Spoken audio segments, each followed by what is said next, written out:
Giovani e figli dell'immigrazione. Sono loro purtroppo ancora vittime di discriminazioni sul luogo di lavoro, nella scuola, nello sport o anche nella ricerca di un alloggio. I tempi non sono cambiati, quello che i genitori hanno subito dopo l'arrivo in Italia lo stanno subendo anche loro, nonostante si possano definire pienamente italiani. La crisi oggi può rappresentare un ulteriore ostacolo per i giovani immigrati al loro desiderio di smarcarsi dalle gabbie occupazionali in cui i loro genitori sono incanalati. Quindi noi chiediamo che una legge sulla cittadinanza che sia degna di un paese civile e che si introduca il diritto di voto amministrativo, che questi ragazzi possano veramente vivere come dire, in un benessere e non sentirsi stranieri in patria. Un'indagine condotta da Sandra Chiereme, diplomata al master sull'immigrazione a Venezia,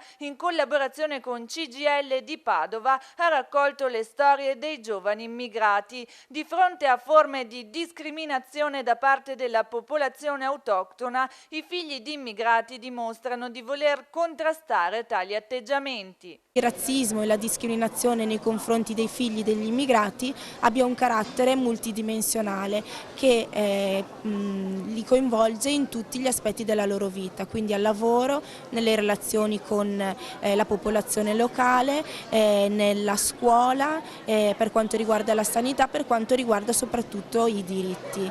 C'è anche una gran voglia di cambiamento dal punto di vista della cittadinanza, del diritto alla cittadinanza.